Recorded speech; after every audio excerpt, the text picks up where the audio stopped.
कृष्णाय परमात्मने நமः.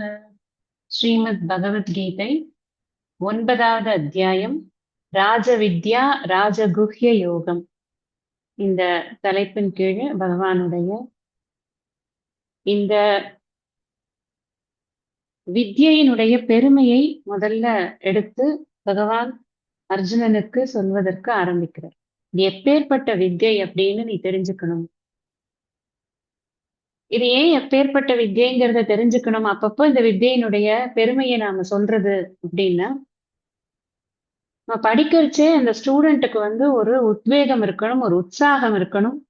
நான் பண்றது ஒரு நல்ல காரியம், அந்த காரியத்தினால எனக்கு கிடைக்கக்கூடியது ஒரு அள அளவிடற்கரிய ஒரு பெரிய பலன் எனக்கு கிடைக்கிறதுக்கு இருக்கு அப்படிங்கிற ஒரு ஒரு திருட நிச்சய புத்தி இல்லாம ஒருத்தனால அதுல ஆழ்ந்து பயணிக்க முடியாது. அந்த ஸ்டூடெண்ட் சைக்காலஜி ரொம்ப நன்னா தெரிஞ்சுட்டு இருக்க. அது மாத்திரம் இல்ல, போன அத்தியாயத்துல மோட்சத்திற்கு இன்னொரு வழி இருக்கு அப்படிங்கிற விஷயத்த அந்த கிரமமுக்தி சாதனத்தை சொல்லியிருக்கிற காரணத்தினால வித்யினால மோட்சம் அப்படிங்கிற விஷயத்துக்கு இங்க மறுபடியும் அவனை அழைச்சு கொண்டு வருகிறார். ஏன்னா அதுதான் 6வது அத்தியாயம் வரைக்கும் பாடமாக இருந்திருக்கு. முதல்ல சொல்றார், இந்த வித்யை குஹ்யதமமான வித்யை. குஹ்யம்னா ரகசியம், குஹ்யதமம்னா வெரி வெரி மோஸ்ட் ரகசியம் அப்படின்னு. இருக்கிறதுலயே ரொம்ப ரகசியமான வித்யை இதுதான்ப்பா.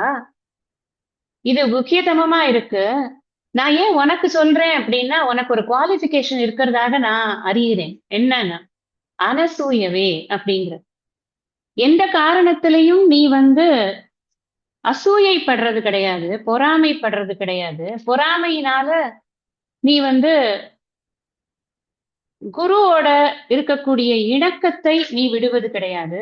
குருவை நீ ஜட்ஜ் பண்றது கிடையாது, சாஸ்திரத்தை ஜட்ஜ் பண்றது கிடையாது. அந்த காரணத்தினால உனக்கு அந்த ஸ்ரத்தா பக்தி இருக்கு அப்படிங்கறதுனால நான் உனக்கு இந்த சாஸ்திரத்தை உனக்கு சொல்றதுக்காக நான் முற்படுகிறேன். அது என்ன சாஸ்திரம் நான் சொல்ல போறேன் அப்படின்னா, ஞானம் விஞ்ஞான சகிதம். நான் முன்னாடியே சொல்லியிருக்கேன், விஞ்ஞானம் அப்படிங்கிறதுதான் அந்த ஐக்கியத்தை உணர்வது அப்படின்னு. இந்த அறிவை கொடுக்கிறேன், இந்த அறிவினால் ஐக்கியம் என்பது என்ன என்பதை நீ உணர்ந்து கொள்வதற்கான ஒரு வாய்ப்பு ஏற்படுகிறது. அதுதான் நமக்கு முக்திக்கு சாதனம். அதனால அதை உனக்கு நான் கொடுக்கிறேன். சரி, இதெல்லாம் கொடுத்த ரைட்டே, எனக்கு என்ன கிடைக்கும் கிருஷ்ணான்னு நீ கேட்டியானா, இதனால் நீ சம்சாரத்திலிருந்து விடுதலை பெறுகிறாய். அதுதான் ரொம்ப முக்கியமான முதல்ல பிரயோஜனம். இந்த ஞானத்தினுடைய பரம பிரயோஜனம் என்ன? எதுக்காக உட்கார்ந்து இத மாஞ்சு மாஞ்சு நான் இவ்வளவு டாபிக்ஸ்ல உனக்கு பிரிச்சு பிரிச்சு இந்த விஷயத்த சொல்லி கொடுக்கணும்? ஒரே விஷயம்தான். என்ன அப்படின்னா, ஜீவன் இந்த சம்சாரத்துல மாட்டிக்கொண்டு எது உண்மை இல்லையோ அதை உண்மை என்று எண்ணிக்கொண்டு ஒரு மோகத்தில், ஒரு மயக்கத்தில், அஜ்ஞானத்தினால அது அவஸ்தைப்பட்டு கொண்டிருக்கு. இப்ப அதுக்கு தெரிஞ்சுக்கல அப்படின்னு சொன்னா, அப்புறம் மறுபடியும் இன்னொரு ஒரு உடலை பெற்று அந்த உடல் மூலமாக அது மறுபடியும் தன்னுடைய ஜேர்னியை ஸ்டார்ட் பண்ணணும். Journey in search of knowledge.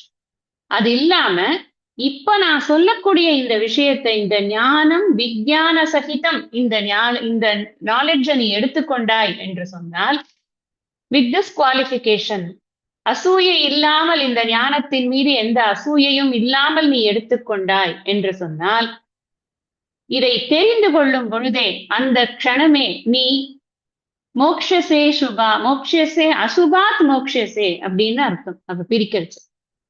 அசுபம்னா என்ன? அசுபம்ங்கிறது சம்சாரம் தான் அசுபம். சாஸ்திரத்தின் கோணத்துல சம்சாரம் தான் அசுபம், வேற எதுவுமே அசுபம் கிடையாது. நம்ம நினைக்கிறோம் என்ன, எங்கேயான ஏதாவது மரணம் ஏற்பட்டா அது அசுபம் அப்படின்னு நினைக்கிறோம். இல்ல, சம்சாரம் திருப்பி திருப்பி நீ பிறந்து இறக்குறியே, அதுதான் பெரிய அசுபமே இருக்கிறது. இந்த சம்சாரம், இந்த துக்கம், இது மீண்டும் மீண்டும் ஏற்படுவது இல்லாமல் உனக்கு ஆகும்னு சொன்னார். அடுத்த ஸ்லோகத்துல நம்ம பார்க்கிறோம். மறுபடியும் அந்த அதே விஷயங்களை இன்னும் கொஞ்சம் ஆழமா சிந்திக்கிறதுக்காக மறுபடியும் ஆரம்பிக்கிறார். இது ராஜ வித்யாப்பா.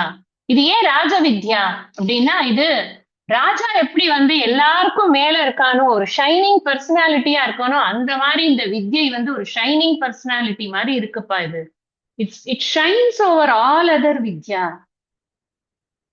மற்றது எதை நாம படித்து கொண்டாலும் சரி, ஏதாவது ஒரு ஒரு எல்லையில நமக்கு ஒரு துக்கம் தான் ஏற்படுறது. அது பூர்ணமான சுகம்ங்கிறது எந்த வித்தியினாலையுமே கிடையாது. இன்னும் சொல்ல போனா இந்த லௌகீக வித்தைகள் நம்மள காம்படிட்டிவ் ஸ்பிரிட் குள்ளதான் கொண்டு போகும். அது இது நமக்கு கிடைச்சதுல நமக்கு திருப்தி ஏற்படாது. இன்னும் அவன் அவன் அச்சீவ் பண்ணிட்டான், இவன் அச்சீவ் பண்ணிட்டான், அவனுக்கு அது தெரிஞ்சிருக்கு, இவனுக்கு அது தெரிஞ்சிருக்குன்னு எதை தெரிஞ்சுக்கலாம், எதை அறியலாங்கிறத பின்னாடி ஓடிக்கொண்டே இருந்து நம்முடைய வாழ்க்கை ஒரு ஓட்டப்பந்தயத்தில் ஓடிக்கொண்டு எது எல்லைக்கோடுனே தெரியாத ஓடிக்கொண்டிருக்கிறவர்களாக நாம இருப்போம். எப்போ இந்த லௌகிக வித்தைக்குள்ள நாம இது பண்ணோம்னா நிறைய பேர் பாக்குறோம். நம்ம பேருக்கு பின்னாடி ஒரு ஒரு 10 டிகிரி 15 டிகிரி அது ஒரு மெய்னியாக் மாதிரி ஆயிடுது. பிஏல இருந்து ஆரம்பிச்சு ஏபிசிடில இசட் வரைக்கும் எல்லாத்தையும் போட்டு நான் ஒரு 4 எம்ஏ பண்ணிருக்கேன், 4 பிஹெச்டி பண்ணிருக்கேன். Array what you are going to achieve other than increasing your அகங்காரம்? ஒண்ணுமே இருக்காது. நீங்க பாத்தீங்கன்னா அந்த படிப்பு ஒரு பக்குவத்தை கொடுத்துதா, ஒரு பூர்ணத்துவத்தை கொடுத்துதா, ஒரு நிறைவை கொடுத்துதா? எதுவுமே வேண்டாம். ஒரு நிறைவை கொடுத்துதா? அதுவே கிடைக்காது. இவ்வளவு படிச்சிருக்கேன், எனக்கு இவ்வளவு சம்பளம், அவன் பாரு அவன் என்னை விட 2 டிகிரி கம்மி, அவனுக்கு இவ்வளவு சம்பளம். கம்பேரிசன்ல தான் போய்க்கொண்டே இருக்கு. உலக வித்தைகள் அப்படித்தான் இருக்கு. ஆனா இது அப்படி கிடையாது. இது அந்த இடத்துலயே இல்ல. இது எங்கேயோ மேல நிக்கிறது. இது ராஜ வித்யா அப்படின்னு வித்யையை முதல்ல புகழற. ரொம்ப முக்கியம். வித்யையோட பெருமை தெரியாம நான் ஒரு விஷயத்த கத்துக்க முடியாது.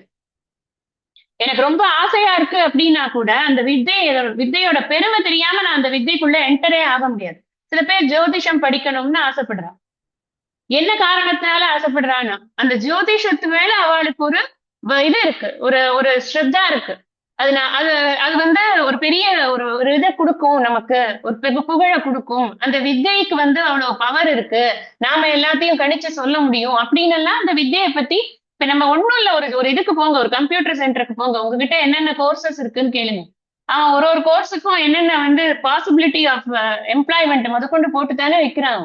நீ ஜாவா படிச்சா இங்க போலாம், இது இதை படிச்சா சி பிளஸ் படிச்சா இங்க போலாம், அத்தை பண்ணலாம் இத்தை பண்ணலாம் அப்படின்னு. பட் இதெல்லாமே என்ன வளர்க்கறது அப்படின்னா அடர்ந்த அகங்காரத்தை தான், இண்டிவிஜுவாலிட்டி தனித்தன்மையை இது வளர்க்கிறது.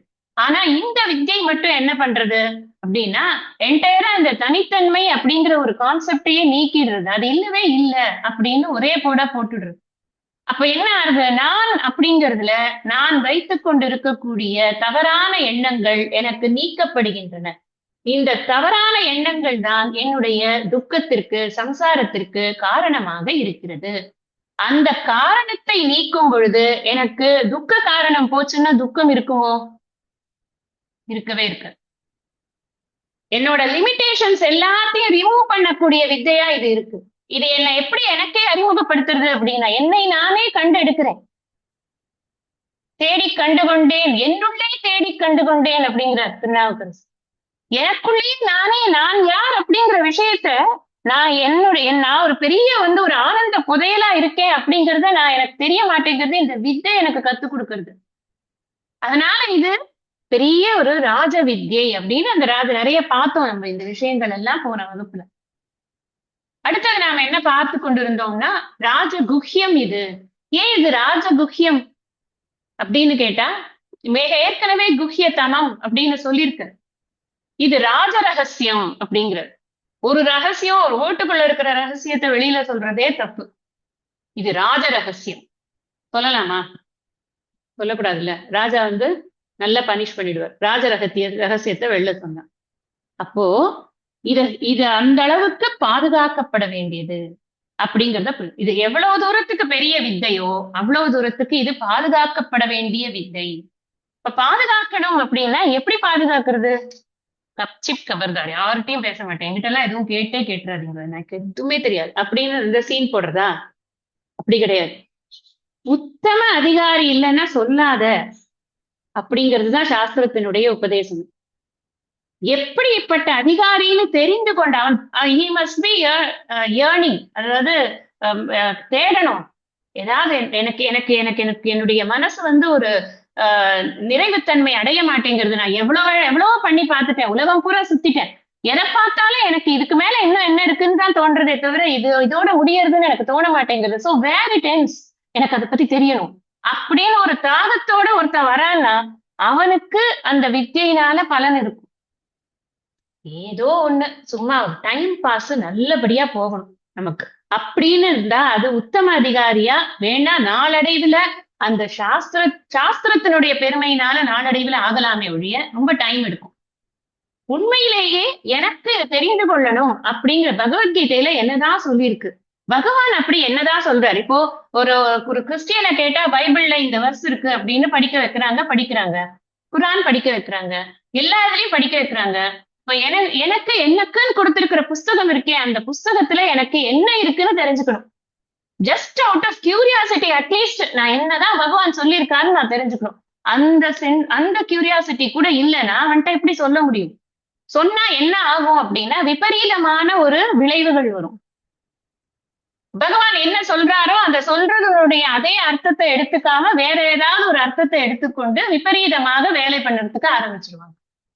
சாதுர்வர்ணியம் மயா சிருஷ்டா, பாத்தியா சொன்னேன்ல, தான் ஜாதி மதம் எல்லாம் இருக்கு இந்த பகவத்கீதையில எல்லாமே இருக்குப்பா. உடனே ஆரம்பிச்ச ஒரு பெரிய டிபேட். நமாம் கர்மாணி லிம்பந்தேன்னு சொன்னாரு, அதை கேட்க வேண்டியதானே. அது எப்படின்னா நமாம் கர்மாணி லிம்பந்தே அப்படின்னு ஒரு யோசனை பண்ணக்கூடாதா? பண்ண மாட்டான். இந்த பிறப்பொழுக்கும் எல்லா உயிர்க்கும் மாதிரிதான் ஒரு பாதியை எடுத்து வச்சுட்டு அந்த பிறப்பொக்கும் எல்லா உயிர்க்கும்னு ஒரு பாதியை எடுத்து வச்சுட்டு இன்னொரு பாதியை முழுங்கிட்டு அந்த ஒரு பாதிக்கே வியாக்கியானம் சொல்லிக்கொண்டே இருக்கிறது. அப்படியே சொன்னா கூட அந்த அர்த்தம் கிடையாது. என்ன அர்த்தம் சொல்லப்படுறதோ அந்த அர்த்தமே கிடையாது. ஆகையினால இதுதான் உத்தம அதிகாரி அப்படிங்கிறதுக்காக ஒரு லட்சணத்தை சொல்றேன். சரியான திங்கிங், ஒரு ஒரு ப்ராப்பர் திங்கிங் இருக்கிற, ப்ராப்பர் ஆட்டிடியூட் இருக்கிற, ப்ராப்பர் சம்ஸ்காரம் இருக்கிற, ஒரு ப்ராப்பர் பேக்ரவுண்ட் இருக்கிற ஒரு பர்சனுக்கு நீ சொன்னியானா அப்பதான் இது அதனாலதான் இது ராஜகுக்கியம். நீ அதை வச்சுக்கோ. நீ படிக்கிறதுனால தப்பு இல்லை, படிக்கணும். படிச்சுட்டோ சரியான ஆள் வந்தாதான் சொல்லணும். போற வரவங்களெல்லாம் உட்காந்து வச்சு எனக்கு படிச்சுட்டேன் எப்படியாவது இதை கக்கணும், கக்க கூடாது. அதனாலதான் இதை உத்தம அதிகாரிகளுக்கு சொல்லணும். அந்த உத்தம அதிகாரியை நான் எப்படி கண்டுபிடிக்கிறது அப்படின்னு நம்ம கேட்டோம்னா அதுக்குதான் நம்ம குருமார்கள் எல்லாம் நமக்கு ஒரு மீட்டர் காப்பி கொடுக்குறாங்க. தர்மானுஷ்டானம் இருக்கான்னு பாரு, ஃபர்ஸ்ட் எப்படி பிஹேவ் பண்றான்னு பாரு. ஒரு பேசிக் கர்டசியோட பிஹேவ் பண்ண, பேசிக் தர்மங்கள் இருக்கா? அட்லீஸ்ட் இன்னொருத்தர மனுஷனாவது மதிக்கிறானா? அந்த அளவு, அதான் பேசிக் தர்மமே. அது கூட மதிக்கலைன்னா அப்புறம் அவனுக்கு பேச பிரயோஜனமே கிடையாது இல்லையா? அந்த அந்த பேசிக் தர்மா எல்லாம் இருக்கா? அவனுடைய சுதர்மத்தை பண்றானா? அன்றாடம் காலையிலிருந்து மாலை வரை அவனுடைய ருட்டீன் எப்படி இருக்கு? ஏன்னா நம்ம சொல்லிக் கொடுக்க போறோம்னா எப்படி இருக்கிறாங்கன்னு தெரிஞ்சுக்காமையா சொல்லிக் கொடுப்போம், யாரு என்னன்னே தெரியாமையா சொல்லி கொடுத்துட்டு இருப்போம். அப்ப அந்த விஷயங்களை எல்லாம் நீ பாரு. ஈஸ்வர பக்தி இருக்கா? கேட்கறச்சே ஒரு வினயம் இருக்கா? இது எனக்கு கத்துக்கணும்னு ஆசையா இருக்குன்னு கேட்கறச்சே ஒரு வினயம் இருக்கா? அப்ப குரு பக்தி இருக்குமா? இதெல்லாம் பார்த்துட்டு அதுக்கப்புறமா இந்த வித்தையை பத்தி சொல்லி கொடுக்கணும். இதுவா இங்க மாத்திரம் சொல்லல, இது ராஜகுக்கியம் அப்படிங்கிற விஷயத்த இந்த ஒரு இடத்துல மாத்திரம் சொல்லல, 18வது அத்தியாயத்திலயும் சொல்லுவார். பக்தி இல்லாதவனுக்கு சொல்லாதே, தபஸிற்கு இல்லாதவனுக்கு சொல்லாதே, அசூயை இருக்கிறவனுக்கு சொல்லாதே, வினயம் இல்லாதவனுக்கு சொல்லாதே. இதெல்லாம் நீ முக்கியமா பார்க்க வேண்டிய இம்பார்ட்டன்ட் குவாலிபிகேஷன்ஸ் ஃபார் ஸ்டடியிங் சாஸ்திரம் அப்படின்னு பகவான் வைக்கிறார். இங்க மாத்திரம் வைக்கல, பாகவதத்திலையும் அதே தான் சொல்றாரு. தேவகூதிக்கு கபில வாசுதேவர் எல்லாத்தையும் சொல்லி முடிச்சுட்டோம். அம்மா நீ யாருக்காவது சொல்லணும்னு நினைச்சனா தீஸ் ஆர் த குவாலிபிகேஷன். யார் வினீதனா இருக்கானோ, யார் ரொம்ப வினயமா இருக்கானோ, யார் பகவானை தேடுறானோ அவன்கிட்ட மாத்திரம் சொல்லு. நான் சொல்லியிருக்கிறதெல்லாம் ரொம்ப ஒசந்த தத்துவங்கள். அந்த தத்துவங்களை நீ வைத்துக்கொண்டு நீ முக்தியை பெறுவாய் நிச்சயமாக, அதுல சந்தேகமே கிடையாது. உன்னிடம் யாராவது நீங்க இப்படி இருக்கீங்களே, எனக்கு என்ன விஷயம், ரகசியத்தை சொல்லுங்கன்னு கேட்டா அந்த ரகசியம் வாங்கிக் கொள்வதற்கு அவன் சரியான பாத்திரமா அப்படின்னு பார்த்துட்டு அதுக்கப்புறமா கொடுக்கணும் அப்படின்னு தேவகூதிக்கு அம்மாவுக்கு கபில வாசுதேவர் சொல்றாரு அப்படின்னு பாகவதத்துல ஒரு இதுலயுமே இருக்கும். இதுல மாத்திரம் இருக்காது. தேவி பாகவதத்தை எடுத்துட்டா அங்கேயும் இருக்கும். எல்லா இடங்கள்லயுமே இந்த உயர்ந்த தத்துவத்தை சொல்லும் பொழுது பாத்திரத்தை அறிந்து நீ இதை கொடுக்க வேண்டும் அப்படிங்கிறது இருக்கும். அதனாலதான் இந்த ராஜகுக்கியம் அப்படின்னு இத ராஜகுக்கியம்னு சொன்னதுனால நாம புரிஞ்சுக்க வேண்டியது என்ன அப்படின்னா, தகுதி இல்லாதவன் கிட்ட இத பத்தி பேசக்கூடாது. ஆனா நம்ம தெரியாம யார ஒரு குரூப்ல பேசிட்டோம்னு வச்சுக்கோங்களேன், சாஸ்திரம் ரொம்ப பலமானது, அது போக வேண்டிய இடத்துக்கு தான் அது போகும். அதெல்லாம் அது தன்னை காப்பாத்திக்கும், அது வேற விஷயம். தன்னைத்தானே காப்பாற்றிக் கொள்ளக்கூடிய சக்தி இந்த சாஸ்திரத்துக்கு இருக்கு. ஏன்னா ஒரு லைன்ல சொல்லிட்டா புரியுறதா? இது இப்போ 9 அத்தியாயம் படிச்சிருக்கோம், still we have questions in our mind. ஏன் ஏன் நம்ம 2வது அத்தியாயத்தோடய முடிச்சிடலாமே? அசோச்சியான் அன்வசோச்சஸ்வம்னு ஆரம்பிச்சாச்சுன்னா ஆபூரியமான அச்சல பிரதிஷ்டம்னு சொல்லி இதுதான் ஞானியுடைய லட்சணம்னு முடிச்சிடலாமே. என்ன இப்போ அதுக்கப்புறமா என்ன படிக்கிறதுக்கு ஏதாவது இருக்கான்னா? இல்லையே, கொஸ்டின்ஸ் வந்துட்டே இருக்கே. பிரைமரி கொஸ்டின்ஸ் எல்லாம் அட்ரஸ் பண்ணிட்டே வராரே பகவான். அப்போ இதுல ஒரு ஒரு ஒரு தடத்துல சொன்னா புரிய போறது கிடையாது. It needs more and more of study. நிறைய கேட்கணும், நிறைய பேர்கிட்ட கேட்கணும் அப்படின்னு சாஸ்திரமே சொல்றது. கேர்ஃபுல்லா கேட்கணும். ஒரே சம்பிரதாயத்துல இருக்கணும். முதல்ல ஒருத்தர்கிட்ட பொருந்தி படிக்கணும். அது படிச்சு முடிச்சதுக்கு அப்புறம் யார்கிட்ட வேணா கேட்கலாம், அதை பத்தி இல்லை. அதனால இது நம்ம தெரியாம யார்கிட்டயும் தெரியாம நம்ம போய் சொல்லணும்னு அவசியமும் கிடையாது. நம்ம கேஷுவல் டாக்ல இந்த விஷயத்த சொல்லவும் தேவையும் கிடையாது. அப்படி சொன்னோம் அப்படின்னா கூட அங்க ஒரு பாத்திரம் இல்லாத ஒருத்தர் அங்க வந்து உட்கார்ந்து இருந்தாங்கன்னா நான் என்ன பண்ண முடியும் அதுக்கு அப்படின்னு கேட்டா, அது அந்த பாத்திரத்துக்கு இந்த விஷயம் போய் சேராது. அது ஓட்ட பாத்திரமா இருக்கும். ராமகிருஷ்ண பரமஹம்சர் சொல்லுவார், இந்த ஓட்டையா இருக்கக்கூடிய ஜல்லடையா இருக்கிறதுல போய் நீ கங்கை நதியில இருந்து 40 வாட்டி நீ தண்ணி எடுத்துன்னு வந்தா கூட ஒரு தரம் கூட நீ தண்ணியை முழுசா கொண்டு வந்து இங்க அபிஷேகத்துக்கு கொடுக்க முடியாது. அப்ப நீ பாத்திரத்தை சரி பண்ணிட்டாதானே நீ தண்ணியை எடுக்க முடியும். உன் பாத்திரங்கிறது என்னது? அது மனசு. இந்த மனசுங்கிற பாத்திரத்தை நல்லா தேய்ச்சு தேய்ச்சு தேய்ச்சு தேய்ச்சு அலம்பி வச்சாதான் அதுல நாம போய் கொஞ்சம் சாஸ்திரம்ங்கிற கங்காவா இதை வந்து நம்ம வந்து பருகிறதுக்கு முடியும். அப்படிங்கிறதுக்காக அந்த குருதேவர் சொன்ன உதாரணம் இது. அதனால அந்த பாத்திரம் அப்படிங்கிறது ரொம்ப முக்கியம். அதனாலதான் இது குக்கியத்தமம். யார்கிட்டயோ போய் இப்ப நம்ம ஒரு பெரிய 1 கோடி ரூபாய் நெக்லஸ் வச்சுட்டு இருக்கேன், சும்மா கேஷுவலா வந்து பேசிட்டே வரவங்க கிட்ட இதை கொஞ்சம் வச்சுட்டு அங்க போயிட்டு வரேன் அப்படின்னு சொல்லுவோமா? நம்ம சொல்ல மாட்டோம். அது எப்படி இருந்தாலும் அழிஞ்சு போக போறது நமக்கு நன்னாவே தெரியும். ஆனாலும் சொல்ல மாட்டோமே, கொஞ்சம் ஒரு நிமிஷம் இருங்க, நான் போய் வச்சுட்டு பூட்டிட்டு வரேன் அப்படின்னு. ஒரு பொருளை அப்படி பாதுகாக்கிறோம்னா அந்த அறிவை எப்படி பாதுகாக்கணும்? இந்த அறிவை அப்படி பாதுகாத்து பாதுகாத்து பாதுகாத்து தான் ட்ரெடிஷன்ஸ் ஜெனரேஷன்ஸ் ஆஃப்டர் ஜெனரேஷன்ஸ் இது இன்னைக்கு நம்ம கிட்ட வந்து சேர்ந்திருக்கு. அப்படி இது ஈஸியா லூஸ்ல விட்டுருந்தாங்க அப்படின்னு சொன்னா அது சேரவே சேராது. நிறைய ஒரு இது சொல்லுவார், ஒரு பிரவச்சனத்துல ஒருத்தர்கிட்ட கேட்டேன். ராமாயணம் வந்து ஒரு 150 வகையான ராமாயணம் இருக்கு. 150 வகையான ராமாயணம் பேசிக் ஸ்டோரி மாறாது. ராமர் வந்து ராவணனை கொண்டார், சீதையை எடுக்கணும், அதெல்லாம் மாறாது. ஆனா நடுவுல நடக்கக்கூடிய நிறைய விஷயங்கள்ல அவங்கவுங்க மனோதர்மத்தின் கற்பனைக்கு படி அந்த பிரதேசத்துக்கு தகுந்த மாதிரி அந்த கல்ச்சருக்கு தகுந்த மாதிரி எதாவது மாத்திருப்பாங்க. ஆனா 150 வகையான ராமாயணம் இருக்கான்னா இருக்கு. ஒரே அந்த ஒரு ராமாயணத்துக்குள்ளேயே, வால்மீகி ராமாயணத்துக்குள்ளேயே பலவிதமான வெர்ஷன்ஸ் இருக்கு. இடைச்செருகல்கள் நிறைய இருக்கு. ஆனா எங்கேயுமே இடைச்செருகலே இல்லாத ஒரு இடம் இருக்கு. அது எது அப்படின்னா ஒரு டெக்ஸ்ட் இருக்கு. அது எதுன்னா வேதம் மாத்திரம்தான். காரணம் என்னன்னா அது ஒருத்தர் எழுதி எழுதி படிக்கிறது இல்லை. இது நான் எனக்கு எழுதி கொடுத்துறேன் நோட்ஸ், நீ அதை வச்சு படி, அப்படி இல்லை. நான் சொல்லி என்னோட ஸ்டூடெண்ட்ஸ் சொல்லி அந்த ஸ்டூடெண்ட்ஸ் டீச்சர் ஆகி டீச்சர் ஸ்டூடெண்ட்டுக்கு சொல்லி அப்படி வந்து வாழையடி வாழையாக வந்த திரு கூட்டம் தான் இந்த வேதம் சொல்லக்கூடிய கூட்டம். அதனால என்ன ஆச்சு அப்படின்னா இது வந்து ஜெனரேஷன்ஸ் ஆஃப்டர் ஜெனரேஷன்ஸ் அது சிந்தாம செதறாம அப்படியே போறது. அது அந்த பாத்திரம் சரியா இருந்தா தானே போகும், இல்லைன்னா போகாதே. அதத்தான் இங்க அதனாலதான் அது ராஜ குஹ்யம் அப்படின்னு சொல்றது. இது ராஜகுஹ்யம் அப்படின்னா சரியான பாத்திரத்துக்கு இதை கொடுக்கணும். ஒருவேளை தகுதி இருக்கிறவங்க கிட்ட இதை நாம பத்தி ஒரு லைன் சொல்லிட்டோம்னு வச்சுக்கோங்க, அதுக்கப்புறம் அவங்க தேட ஆரம்பிச்சிருவாங்க. எப்படா கிளாஸ் நடக்கும், எப்படா நம்ம அதை படிப்போம், எங்கடா இந்த விஷயம் கிடைக்கும் அப்படின்னு. It will create interest in the person. அப்படிப்பட்ட ஒரு வித்யை இது. அதனாலதான் இது ராஜ வித்யை அப்படின்னு. முக்கியமா இன்னொன்னு என்ன அப்படின்னா அசம்பிரதாயமான சிரவணமானது பண்ணக்கூடாது. அப்படின்னா என்ன அர்த்தம்னா சம்பிரதாயத்தோட இருக்கணும் அந்த சிரவணம்ங்கிறது. சரியா சொல்லணும் அப்படின்னா நான் படிச்சேன் கீதை, என் மைண்ட்ல அப்படி ஒரு இது வந்தது, நான் உங்களுக்கு ஷேர் பண்றேன். என்னோட மைண்ட்ல வந்தது அர்த்தத்தெல்லாம் நான் உங்களுக்கு ஷேர் பண்றேன். நீ யாராவது சொன்னாங்கன்னு வச்சுக்கோங்களேன், அது அசம்பிரதாயமான சிரவணம்.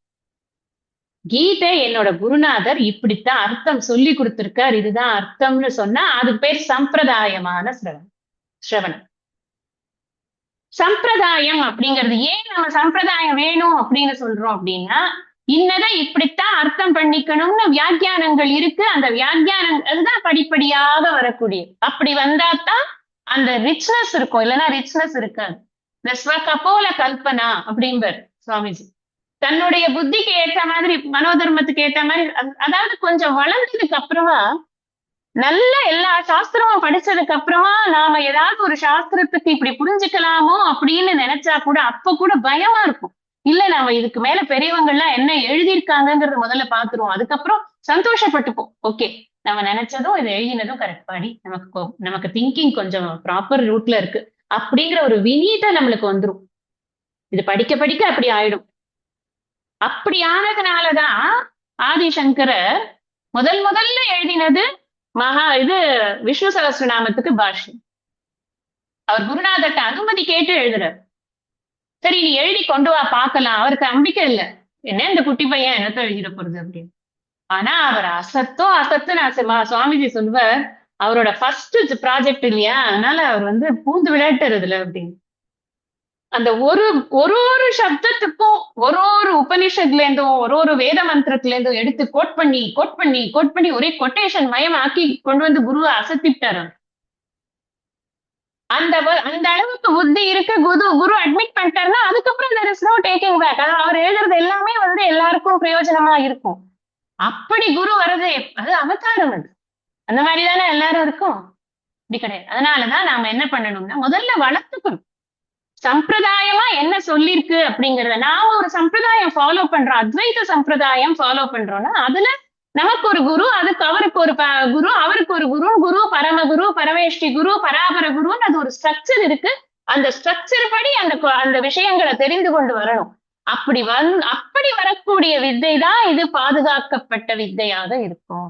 அதனால இது பாதுகாக்கிறது, இது குஹ்யம், குஹ்யதமம், ராஜகுஹ்யம் அப்படிங்கிறதுக்கு காரணம் என்ன, அர்த்தம் என்ன அப்படின்னு சொன்னா, இது இந்த அளவுக்கு சம்பிரதாயமாக படிக்க வேண்டியது அப்படின்னு. ஒருவேளை அசம்பிரதாயமா படிக்கிறோம், சிரவணம் பண்றோம்னா அந்த சிரவணமே ஒரு பாப்பம் ஆயிடும் அப்படின்னு சாஸ்திரத்துல சொல்லியிருக்கு.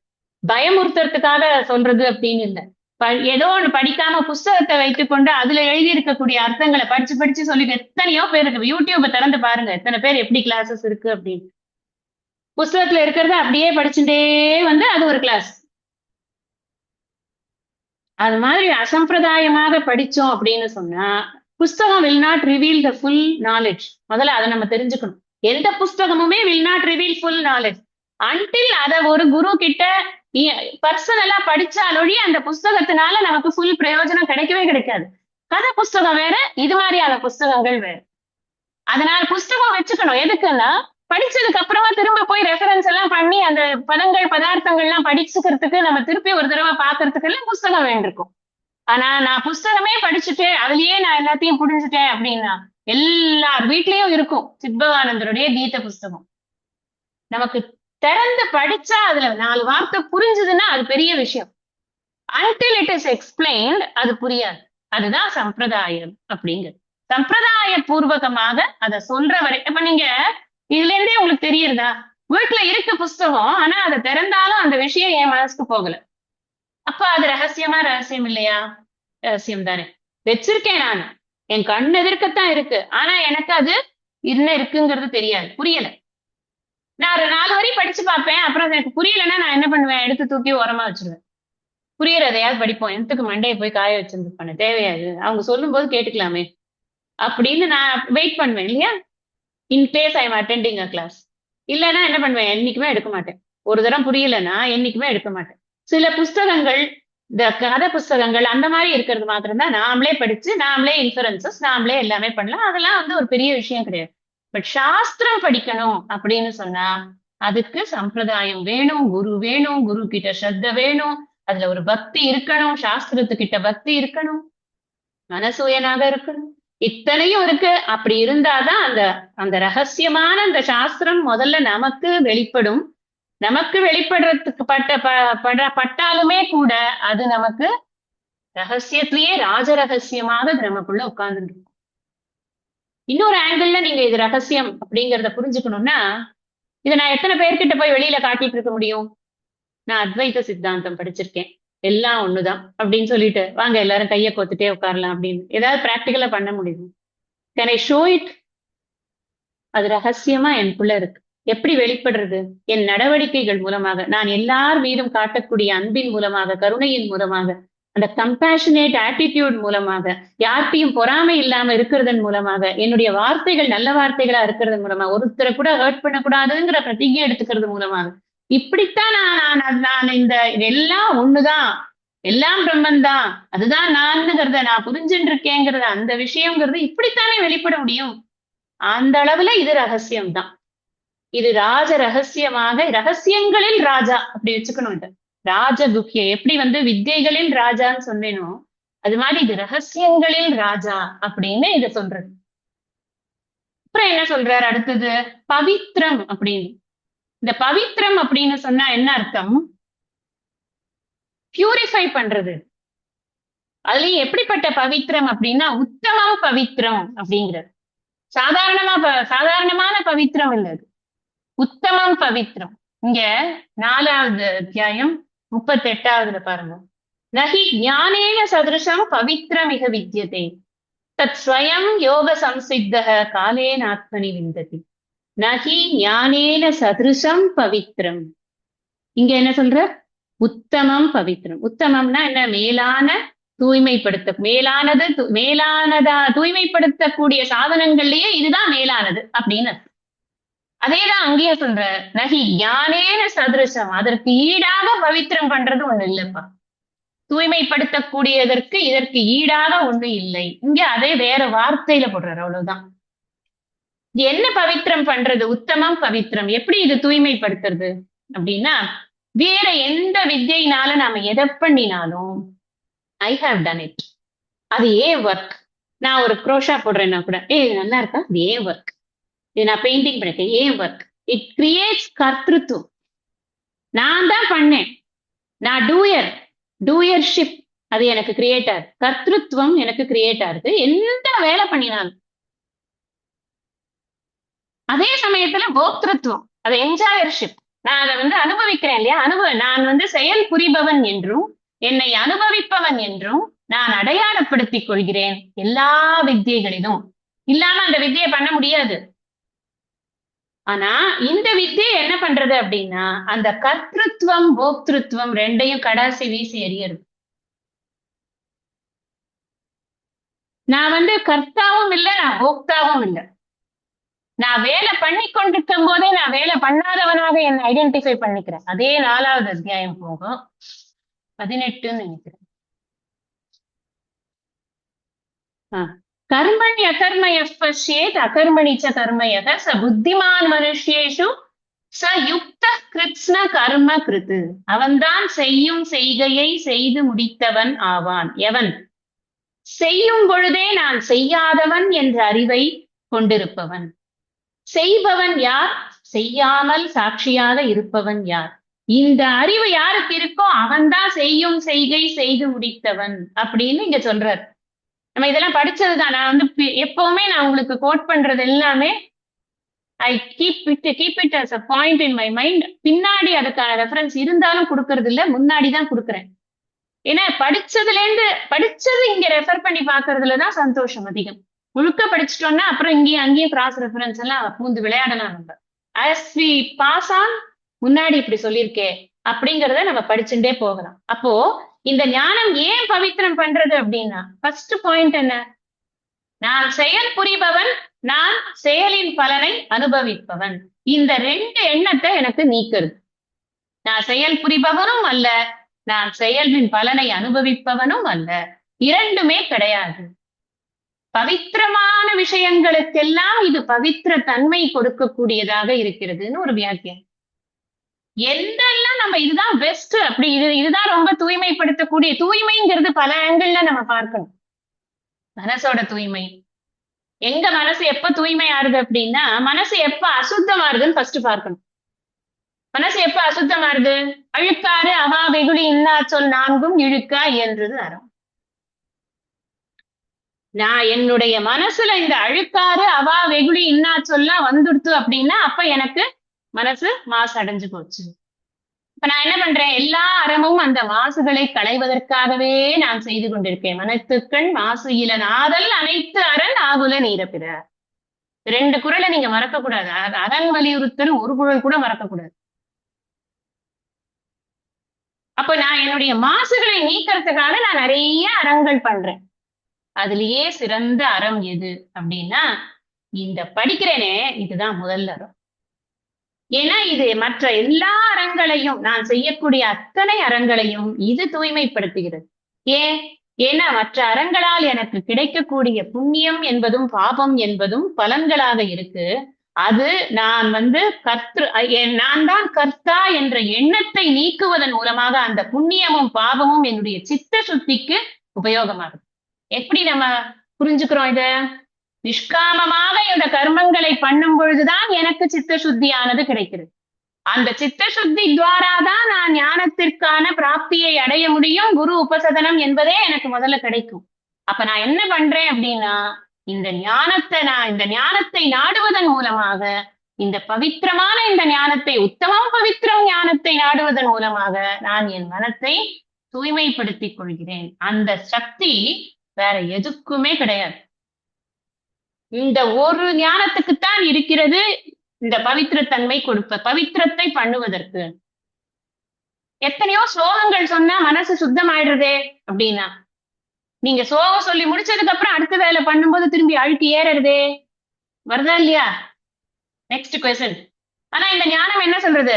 ஸ்லோகம் சொன்னதும் நீ இல்ல, ஸ்லோகமும் நீ இல்ல, அந்த இடத்துல உனக்கு ஒரு கர்த்தத்துவத்தை நீ விட்டொழிகிற. அப்படி விட்டொழியும் பொழுது இந்த ஸ்லோகத்தினால கிடைக்கிற புண்ணியம், எனக்கு அந்த புண்ணியம் கிடைக்கும், இந்த எண்ணங்கள் எல்லாம் போயிடுறது. நிர்மலமாக இருக்கு மனசு. அப்ப அது ஒரு ஒர்க், அவ்வளவுதான். அது பாட்டுக்கு அது ஒரு ஒரு ருட்டீன் மாதிரி அது போய்கொண்டே இருக்கிறது. இன்னைக்கு இத்தனை ஆவர்த்தி பண்ணினா எனக்கு இத்தனை கிடைக்கும் அப்படிங்கிறது இல்ல. நான் என் சித்த சுத்திக்காக நான் பண்ணி கொண்டிருக்கேன். எனக்கு இது பண்ணி முடிச்சாச்சுன்னா அடுத்தது நான் படிக்கிறதுக்கு உட்காருவேன். இன்னைக்கு இத்தனை அத்தியாயம் ஆவர்த்தி பண்ணணும்னு வச்சிருக்கேன், அதெல்லாம் பண்ணுவேன். இந்த ஞானம் நமக்கு ஒரு ரிலீஃப் கொடுக்கறது. ஐயோ நான் இது முடிக்கலையே, ஐயோ நான் எப்படி இது பண்றது, நான் இன்னும் முடிக்கலையே, அதை நான் பண்ணலையே, இதை நான் பண்ணலையே, நான் அற பறக்கிறது இல்ல. நான் சொல்றது எக்ஸாம்பிள் பூரா ஸ்பிரிச்சுவல் அண்ட் ரிலிஜியஸ் மேட்டர்ஸ்லயே சொல்றேன் உங்களுக்கு. நீங்க நிறைய ஹோம்ஒர்க் பண்ணி எந்த மாதிரி எல்லாம் நம்ம லௌகீகமா பதட்டப்படுறோம் நீங்களே இது பண்ணிக்கலாம். அதெல்லாம் விவரிச்சு என்ன ஆக போறது சொல்லுங்க. எல்லாருக்கும் அது பிரத்யக்ஷ பிரமாணமா வீட்டுல இருக்கு. காத்தால எழுந்து காஃபி ஃபில்டர் போடுறதுல இருந்து ஆரம்பிச்சு பரபரதான் எல்லாருக்கும் இருக்கு. அது யாராவது ஒரு ஆள் வருவான் நம்மள சீண்டி விடுறதுக்கு. ஸோ அதெல்லாம் நான் இப்ப எக்ஸாம்பிளா காட்டல. நான் காட்டுற எக்ஸாம்பிள், நான் ஒரு பெரிய விஷயத்த என்டேவர் பண்ணி கொண்டிருக்கேன், அங்கேயே எனக்கு பெரிய பரபரப்பு இருக்கு. ஆனா ஞானம் இருக்கக்கூடியவனுடைய செயல்பாடுகள் எப்படி இருக்கு? அவன் கொஞ்சம் கூட பதட்டமே அடையிறது. அது பாட்டுக்கு நடந்துட்டு இருக்கு. நானும் அதுல ஒரு பங்கு பார்த்து ஏதோ ஒரு வேலை பண்ணிட்டு இருக்கணும், அதுக்காக பண்ணிட்டு இருக்கேன் நான், அவ்வளவுதான்.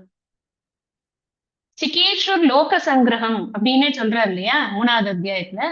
நான் பண்ற ஆசைப்படுறதே என்னன்னா, உலகத்துக்கு பயன் தர மாதிரி நான் ஒரு வேலை பண்ணி கொண்டிருக்கேன், அவ்வளவுதான். இது உடம்பு இருக்கிறதுனால இதான் நகி இது ஒரு க்ஷணம் கூட நீ காரியம் பண்ணாம இருக்க முடியாது அப்படின்னு கூட நம்ம 3வது அத்தியாயத்துல பார்க்கிறோமா இல்லையா? நகி கஷ்ட க்ஷணமப்பி ஜாத திஷ்டத்திய கர்மகிருத். அதுக்காக காரியம், அவ்வளவு. மற்றபடி வேற ஒண்ணும். இந்த காரியத்தினால எனக்கு நிறைவு வர்றதில்லை, அதுதான் பவித்திரம். அந்த அறிவை எனக்கு கொடுக்கறதுன்னா அதுதான் பவித்திரம். இன்னொரு இது என்னன்னா, நான் என்ன லிமிட்டட் பர்சனா நினைக்கிறேன். இப்போ நான் ஏதோ ஒரு பலனை எதிர்பார்த்து காரியங்கள் செய்து அந்த பலனுக்காக நான் ஆயாசப்படும் பொழுது I am limited to the results, இல்லையா? அந்த ரிசல்ட் அப்படி வந்தாதான் எனக்கு சந்தோஷமா இருக்கு. இல்லைன்னா எனக்கு அப்படியே பரம துக்கமா இருக்கு. இத்தனை எஃபர்ட்ஸும் போச்சா அப்படின்னு இருக்கு.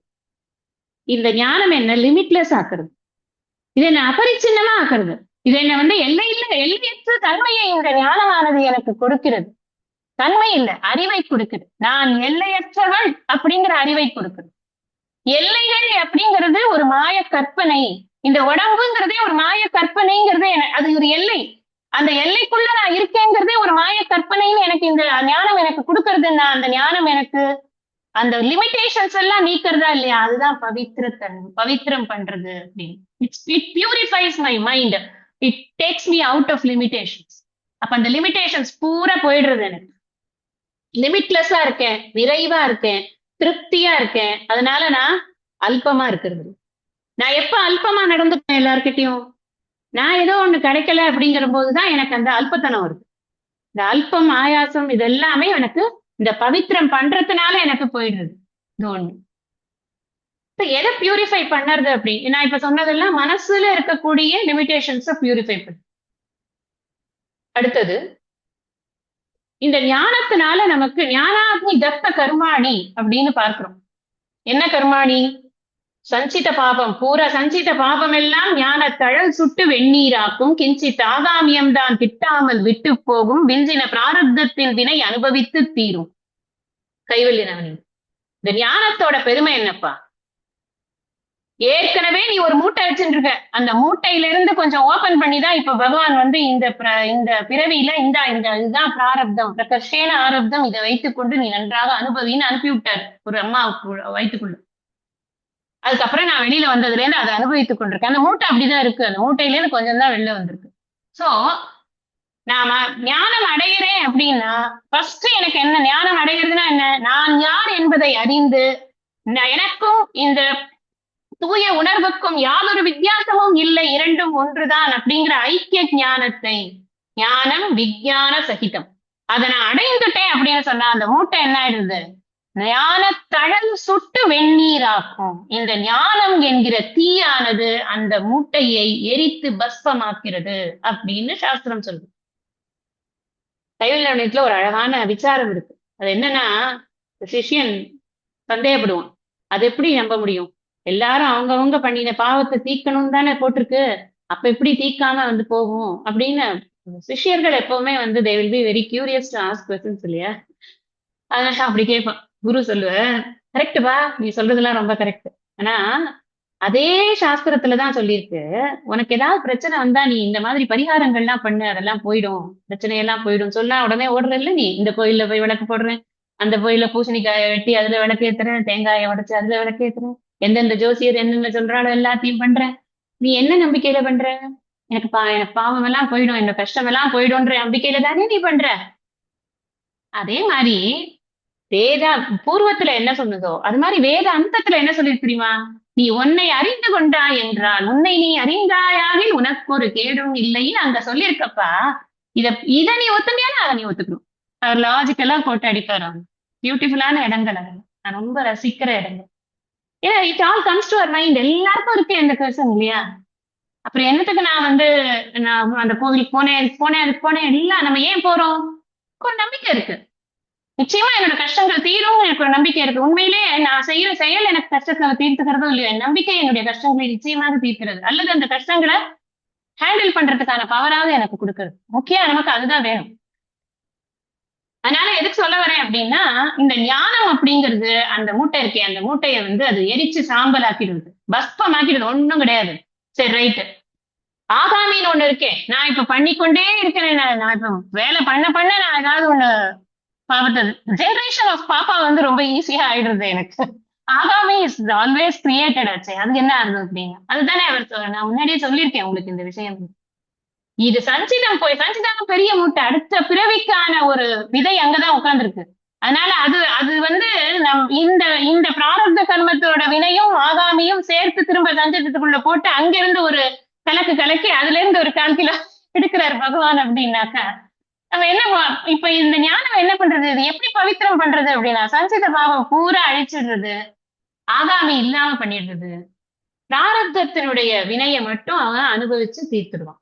ஆகாமி இல்லாம பண்ணிடுறது, பிராரப்தம் அனுபவிக்கும் பொழுது அவனுக்கு சேரக்கூடிய அந்த ஆகாமியும் அந்த ஆகாமி கர்மம் இருக்கு, அதுல பாபம் புண்ணியம் இருக்கு இல்லையா, அது அவனை புகழ்பவர்களை புண்ணியமும் இகழ்பவர்களை பாபமும் போய் சேருறது. இதெல்லாம் சாஸ்திரத்துல இருக்கு, நான் சரடெல்லாம் விடல, எல்லாம் நம்ம படிப்போம். இப்போ கைவல்யத்துல படிப்போம், இதுல விவேக சூடாமணியில சொல்லியிருக்கு. எல்லா இடங்கள்லயும் இந்த விஷயங்கள் இருக்கிறதுனாலதான் இதெல்லாம் எடுத்து சொல்லப்படுறது. ஆகையினால இது எப்படி பவித்திரம் பண்றது அப்படின்னா, சகல பாப்ப நிவிருத்தி சாதனம் அப்படின்னு சொல்லிடுறாரு. ஒரே வார்த்தையில சொல்லிட்டா முடிச்சு போயிடும். எதுக்கு நீங்க பிடிச்சு விட்டுட்டு இருக்கீங்க நிறைய அப்படின்னு நான் புரியணுமேங்கிறதுக்காக சொல்றேன். சகல பாப்ப நிவிருத்தி சாதனம், 3 வகையான பாப்பங்கள் இருக்கு, அந்த 3 வகையான பாப்ப எஃபெக்ட்ஸ் இருக்கு, பாப்பத்தினுடைய எஃபெக்ட்ஸ் இருக்கு, அது எல்லாமே வந்து இந்த ஞானத்தினால போயிடுறது. உத்கிருஷ்டதமம் அப்படின்னு இதுக்கு இது கொடுக்கிறார், வார்த்தை கொடுக்கிறார் ஆதிசங்கரர். உத்கிருஷ்டதமம் அப்படின்னா உத்கிருஷ்டனாலே ரொம்ப உயர்வானன்னு இருக்கும். நான் எப்பவுமே சொல்லியிருக்கேன், தமம்னா மோஸ்ட் அப்படின்னு. மோஸ்ட் உயர்வான், உயர்வுலே மோஸ்ட் உயர்வு அப்படின்னா பாத்துக்கோங்க. அப்படி ஒரு ஞானம் இது அப்படின்னு இந்த ஞானத்தை புகழற. இந்த ஞானத்தை புகழறது அப்படி இத புகழறத பார்த்தாலே நமக்கு ஆஹா, இதை நம்ம கொஞ்சம் கூட டவுட்டே இல்லாம எப்படியாவது படிச்சு முடிச்சிடணும் அப்பா அப்படிங்கிற எண்ணம் வரணும். கண்டிப்பா சீரியஸ் ஸ்பீக்கரா இருந்தாக்க ஒண்ணு கூட மிஸ் பண்ணக்கூடாது. அவர் சொல்ற ஒரு வார்த்தையும் நம்ம படிச்சிடணும். எப்படியாவது டைம் ஸ்பெண்ட் பண்ணணும். எதுக்கோ பண்றோம், இது பண்ணியே ஆகணும் அப்படின்னு ஒரு பிரதிஜை வரும். அப்படி ஒரு உத்வேகம் கொடுக்குறாரு பாரு. எனக்கு எனக்கு அப்படி கொடுக்குறாரு. அதனால அதை சொல்றேன். அடுத்தது என்ன சொல்றார்? அடுத்த லைன்ல பாருங்க. பிரத்யக்ஷ அவகமம். பிரத்யக்ஷ அவகமம் அப்படின்னு சொன்னா, இப்ப சொல்லிட்டேன், எல்லாரும் வீட்டுல போய் ஒரு 1 hour அப்படியே இப்படி வச்சுட்டு உட்காந்தே இருங்க. அப்படியே உங்களுக்கு ஏதாவது ஒரு இது வரும். அதுக்கப்புறம் உங்களுக்கு ஒரு ஃபீலிங் வரும். அப்பதான் உங்களுக்கு புரியும். அப்படிலாம் இல்ல. நான் இப்ப சொல்றது இப்பவே புரியும். பிரத்யக்ஷ அவகம். குரு வாக்கியத்திலேருந்து வரும்போது வந்து இந்த காதுக்குள்ள என்ட்ரு ஆக வேண்டியது வரைக்கும் தான். அதுக்கு மேல இடம் கிடையாது, நேரம் கிடையாது. அவ்வளவுதான். உடனே புரியறது நான் யார் அப்படிங்கிறது சொன்ன மாத்திரத்துல எனக்கு புரியறது. அப்படின்னா இல்லையே, நீங்க சொல்றீங்க அப்படி புரியலையே அப்படின்னா தயாரிப்பு இங்க இங்க இருக்குன்னு அர்த்தம். எல்லாருக்குமே அதாவது ரொம்ப உத்தமமான ஒரு சிஷ்யனா இருந்தான்னா இது இப்படி எப்படி இருக்கும் சீனரி அப்படின்னா, நேர குருட்ட போவான். குரு தத்துவமசி அப்படின்பார். அவன் அகம் பிரம்மாஸ்மிம்பா வெளிப்படும். இது யாருக்குன்னா ஏதோ ஒரு எங்கேயோ ஒரு கோட்டியில ஒருத்தருக்கு தான் இப்படி எல்லாம் ஆகும். எல்லாருக்கும் கிடையாது. நீங்க இப்ப அப்ப பாகவதத்துல எதுக்கு 6 ஸ்கந்தம் 6 சாப்டர் என்னமோ கபில வாசுதேவர் தேவகுதிக்கு உபதேசம் பண்றாரு. எதுக்கு பண்றாரு? தேவகூதி என்ன அவ்வளவு ஒரே ராகத்வேஷ மயமா இருக்கிறாளா என்ன? இல்லையே. First creation. ஃபர்ஸ்ட் கிரியேஷன்ல என்ன பெருசா வந்துட போறது? ஒண்ணும் இருக்காது அப்படின்னு ஒரு அசியம்ஷன் வச்சுக்கலாமே. வெரி பியூர் பர்சன் வச்சுக்கலாமே. ஆனாலும் எல்லா விஷயங்களையும் படிக்கிறது அப்படிங்கிறதுக்கு ஒரு டைம் எடுத்துக்க வேண்டியிருக்கு. அந்த அந்த அந்த பாத்திரம் இருக்குல்ல, அந்த பாத்திரத்துக்குன்னு சில தோஷங்கள் இருக்கும். இவர் சொல்லுவார் பரமஹம்சர், மண்ணெண்ணெய் வச்ச பாத்திரத்தை நீ கிளீன் பண்ணணும் அப்படின்னு சொன்னா, அந்த என்னதான் சோப்பு போட்டு இது பண்ணாலும் அந்த மண்ணெண்ணெய் பாத்திரத்துல இருந்து அந்த வாசனை போகவே போகாது. எப்ப அது போகும் அப்படின்னா நெருப்புல போட்டு அது போயிடுவோம். அந்த நமக்குள்ள இருக்கக்கூடிய அந்த கீழ்மையான எண்ணங்களும் கீழ்மையான செயல்பாடுகளினுடைய வித்துக்களும் இருக்கே வாசனைகள், அதெல்லாம் இந்த ஞானம் என்ன பண்றதுன்னா, ஞானம்ங்கிற நெருப்பு அங்கேயும் நெருப்பு தான். அது நெருப்பு என்ன பண்றது? அந்த பாத்திரத்தை கிளீன் பண்ணி விட்டுறது. அது கொஞ்சம் டைம் ஆகுது. அதுதான். மத்தபடி அகம் பிரம்மாஸ்மி தத்துவமசி அப்படின்னு சொல்லி கொடுக்கறதுங்கிறதுக்கு டைம் இல்லை. சொல்லியாச்சுன்னா அது அவ்வளவுதான். இது ப்ளூ கலர் அப்படின்னு சொல்லியாச்சுன்னா, கண்ணு பார்த்தாச்சு, கண்ணு ப்ளூ கலர் தெரிஞ்சிருச்சுன்னா தெரிஞ்சது தானே. இந்த பிரமாணம் இந்த விஷயத்த சொல்லிடுச்சுன்னா சொன்னதுதான், அவ்வளவுதான். அதே மாதிரி சாஸ்திரத்துல இது நான் யாருங்கிறது தத்துவம் அசி அப்படிங்கிறது இதுதான் விளக்கியாச்சுன்னா அதுதான். அதுக்கு மேல அதுல ஒண்ணும் பண்றதுக்கு இல்ல. ஆனா அதை புரிஞ்சுக்கிறதுக்கு நமக்கு கொஞ்சம் டைம் இருக்கு, டைம் ஆகுறது. சோ ஞானத்தை டிரான்ஸ்பர் பண்ணறதுக்கு ஒரு ப்ராசஸ் எல்லாம் கிடையாது. It is only by word of mouth. அந்த விஷயத்தை எக்ஸ்பிளைன் பண்றதோட பிரத்யக்ஷ அவகமம் இங்கேயே இப்பவே. ஏன்னா யார பத்தி படிக்கிறேன்? எனக்கு தெரிஞ்ச ஒரு ஃப்ரெண்டு வீட்டுல ஒரு மாமி இருக்காங்க. அந்த மாமியோட ஒரு தம்பி இருக்காரு. அந்த தம்பிக்கு ஒரு பொண்ணு இருக்கு. அந்த பொண்ணை பத்தின கதை. அப்படியா படிக்கிறேன்? அதெல்லாம் படிக்கல. நான் என்னை பத்தி படிக்கிறேன். இங்க இருக்கேன் நான், கல்லு குண்டு மாதிரி இருக்கேன் நான். அதே மாதிரி நீங்க எல்லாரையும் அப்ளை பண்ணிக்கோங்க. நீங்க நான் சொல்லும் போது எல்லாரும் நான் புரிஞ்சுக்கணும்.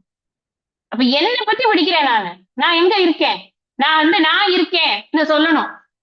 நீங்க இருக்கீங்களான்னு கேட்டா இருங்க கொஞ்சம் தேடி பார்த்துட்டு சொல்றேன். இப்படி சொல்லுவோமா?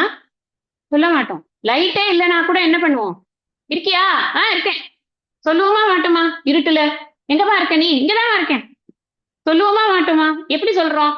இல்ல நான் தேடிட்டு வரேன், நான் எங்க இருக்கேன். நான் இன்னொருத்தரை தெரிஞ்சுக்கணும்னா தான் தேடணும். நான் விளக்கெல்லாம் அணைஞ்சு போச்சு, குழந்தைகள் எங்க இருக்கு அப்படின்னா நான் தேடணும். எங்கேயாவது இடிச்சுன்ற போறதே, கட்டில் இடிச்சுன்ற போறதே அப்படின்னு நான் வந்து லைட்டை போட்டு தேடணும். என்ன நான் எதுக்கு தேடுவானுன்ற? அதுதான் பிரத்யக்ஷம். நான் இருக்கேங்கிறதுக்கு எனக்கு இன்னொரு இது தேவையே கிடையாது. நான் என்னவா இருக்கேங்கிறது தான் எனக்கு சாஸ்திரம் சொல்லி கொடுக்குறது. நான் என்னவா இருக்கேங்கிறதுல எனக்கு அஜ்ஞானம் இருக்கு. அந்த அஜ்ஞானம் நீக்கப்படுறது. அது உடனே நீங்கிற உடனே நான் என்னவா இருக்கேங்கிறது எனக்கு உடனே தெரிஞ்சு. As simple as that. அவ்வளவுதான். இப்பவே இங்கேயே நம்ம இந்த இந்த பிரம்ம தத்துவத்தை நீங்க பார்க்கவே முடியாது, பார்க்கவே வேண்டியது இல்லை. நான்கிறத எனக்கு நான் எதுக்கு பார்க்கணும்? நான்கிறத நான் பார்க்கிறேன்னா அந்த பார்க்கிற நான் உண்மையான நான் அல்ல. போய் கண்ணாடியில நின்னு பார்த்தோம்னா அந்த நானா நானு? நான் தான் ஒரிஜினல் இங்க நிக்கிறேனே. நான்கிறத நான் எதுக்கு ஆப்ஜெக்டிஃபை பண்ணணும்? நான்கிறத ஆப்ஜெக்டிஃபை பண்ணவே முடியாது. நான் தான் சப்ஜெக்டாவே இருக்கேன். The subject of the study is me. நான் வேற ஏதோ ஒண்ணு அப்படின்னாதான் அதுக்கு மெனக்கிடணும். அதை இப்படி புரிஞ்சுக்கலாமா, அப்படி புரிஞ்சுக்கலாமா, அதுக்கு ஏதாவது மெத்தடாலஜி வருமா, அதுக்கு ஏதாவது இது இருக்கா, ஃபார்முலாஸ் இருக்கா? ஒண்ணுமே கிடையாது. நான் தான் என்ன, நான் தான், அவ்வளவுதான். நான் யாருங்கிறதுல எனக்கு இருக்கிற அஜ்ஞானத்தை மாத்திரம்தான் இத பின்னாடி 18வது அத்தியாயத்துல பகவான் அழகா இன்னும் அழகா இதை விளக்குவார்.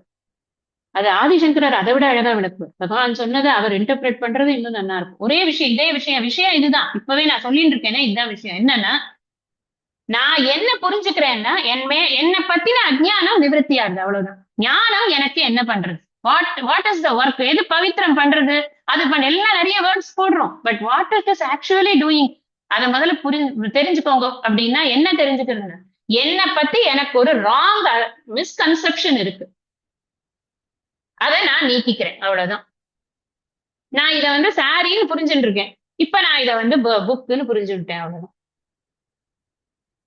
இப்ப நான் புக்குன்னு புரிஞ்சுட்டதுக்கு அப்புறமா இல்ல, நான் இதை முன்னாடி சாரின்னு தான் நினைச்சுட்டு இருந்தேன், ஒருவேளை சாரியா கூட இருக்கலாமோ, இல்ல இது புக்கா, இல்ல சாரியா இருந்தா, ஒருவேளை சாரியா இருந்தா, அப்படியா? நான் இப்படி யோசிப்பாளா யாராவது? சொல்லுங்க பக்கம்.